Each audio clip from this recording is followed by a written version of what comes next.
আসসালামু আলাইকুম। আজকে হিসাব বিজ্ঞানের তৃতীয় অধ্যায় দুতরফা দাখিলা পদ্ধতির 1 নম্বর সৃজনশীলের সমাধান করব আজকে আমরা। 1. কবি অ্যান্ড ছবি ট্রেডার্স দুতরফা দাখিলা পদ্ধতি অনুসারে যথাক্রমে প্রতিটি হিসাবের বই সংরক্ষণ করে থাকেন।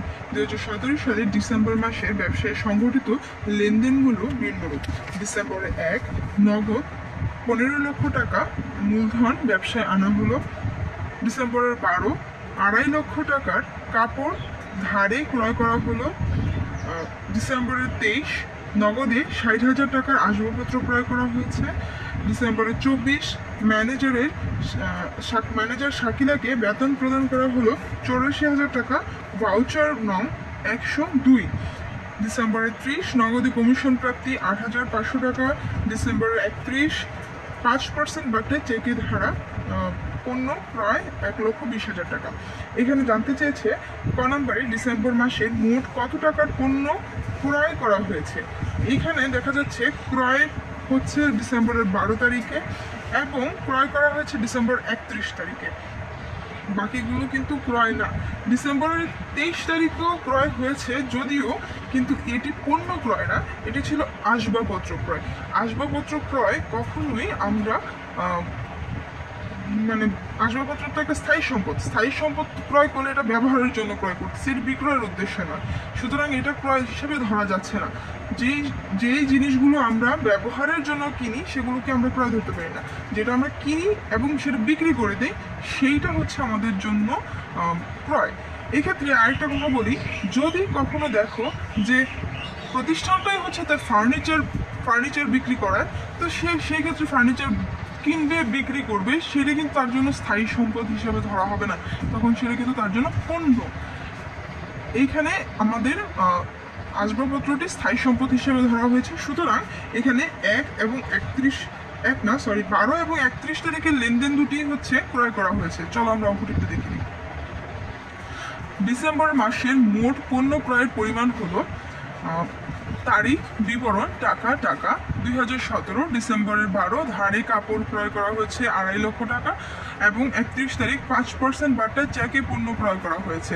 যেহেতু ক্রয় বিক্রয় নগদে করা হয়েছিল এবং নগদে ক্রয় বিক্রয় করার সময় যদি কখনো কোনো বাট্টা আসে, সেই বাট্টাটাকে বলা হয় কারবারি বাট্টা, এবং কারবারি বাট্টা অঙ্ক থেকে বাদ দিয়েই অঙ্ক করতে হয়। সেই জন্য বাট্টা সেই 5% বাট্টা 1,20,000-এর 5% করলে 6,000 টাকা আসতেছে। এই 6,000 টাকা এখান থেকে বাদ দিয়ে 1,14,000 টাকা, মোট 3,64,000 টাকা ডিসেম্বর মাসের ক্রয়ের পরিমাণ। খ নম্বর, কবি অ্যান্ড ছবি ট্রেডার্স এর উপযুক্ত লেনদেনের ডেবিট এবং ক্রেডিট নির্ণয় করা হবে। ডেবিট ক্রেডিট নির্ণয় করতে বলছে। ডেবিট ক্রেডিট নির্ণয় করা মানে শুধুমাত্র আমরা ডেবিট এবং ক্রেডিটটাই নির্ণয় করবো, যে কোনটা ডেবিট কোনটা ক্রেডিট। এইখানে একটা জিনিস উল্লেখ্য যে টাকার অঙ্কটি আমরা দিলেও পারি না দিলেও পারি, এটা সমস্যা নেই। টাকা উল্লেখ করে দিতে পারি নাও দিতে পারি, এটাতে কোনো বাধ্যবাধকতা নেই। এখানে শুধু আমাদের কাছে চেয়েছে ডেবিট ক্রেডিট নির্ণয় করা, তাই আমরা শুধু ডেবিট ক্রেডিট নির্ণয় করতেছি। দেখো, কবি অ্যান্ড ছবি ট্রেডার্স এর উপযুক্ত লেনদেনের ডেবিট ক্রেডিট নির্ণয় করা হলো তারিখ বিবরণ ডেবিট ক্রেডিট। এখানে টাকাটা দিলেও সমস্যা নেই, না দিলেও কোনো সমস্যা নেই, আমাদের কাছে টাকাটা চাই না। 2017 সালের ডিসেম্বরের 1 নগদান হিসাব মূলধন হিসাব, মানে আমাদের নগদের ব্যবসা শুরু করা হয়েছিল, সেজন্য নগদান হিসাব মূলধন হিসাব। নগদান হিসাব ডেবিট, মূলধন হিসাব ক্রেডিট। 15 লক্ষ টাকার ব্যবসায় মূলধন হিসেবে আনা হয়েছিল। ডিসেম্বরের 12 তারিখে বলা হয়েছিল 2.5 লক্ষ টাকার ধারে পণ্য ক্রয়। যেহেতু ধারে পণ্য ক্রয় করা হয়েছে, ক্রয় হিসাব পাওনাদার হিসাব, ক্রয়ের সাথে পাওনাদারের সম্পর্ক, ক্রয় হিসাব পাওনাদার হিসাব ক্রেডিট, ক্রয় হিসাব ডেবিট। 23 তারিখ নগদে 60,000 টাকার আসবাবপত্র ক্রয় করা হয়েছে। আসবাবপত্রটি স্থায়ী সম্পদ, আসবাবপত্রের নাম লিখতে হবে, নগদ ক্রয় লেখা যাবে না। সুতরাং আসবাবপত্র হিসাব নগদান হিসাব, নগদ টাকা চলে গেছে, ডেবিট ক্রেডিট।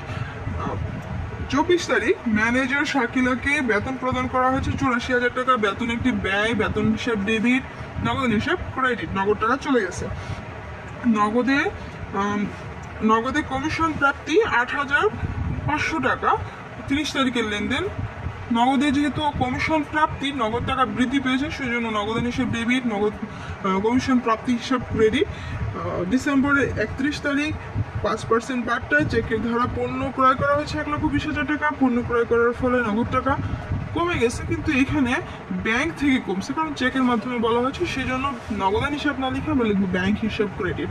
ক্রয় হিসাব ডেবিট, ব্যাংক হিসাব ক্রেডিট। চলো গ নম্বরটিতে দেখে নিই। কবি অ্যান্ড ছবি ট্রেডার্স এর 24 তারিখের লেনদেনে অবলম্বনে একটি ভাউচার প্রস্তুত করো। ভাউচার প্রস্তুত করতে বলছে, তাহলে আমাদেরকে ভাউচারের একটি ছক করতে হবে। চলো আমরা একটু ছকটা দেখে নিই। কবি অ্যান্ড ছবি ট্রেডার্স এর 24 তারিখের ডিসেম্বরের লেনদেনের অবলম্বনে একটি ভাউচার প্রস্তুত করা হয়েছে। কবি অ্যান্ড ছবি ট্রেডার্স যেহেতু 24 তারিখের লেনদেনে কি বলা হয়েছিল, বেতন প্রদান করা হয়েছিল। বেতন প্রদান একটি খরচ, বেতন প্রদান একটি খরচ। বেতন প্রদানের জাবেদা আমরা কি দিয়েছিলাম, বেতন হিসাব ডেবিট, নগদান হিসাব ক্রেডিট।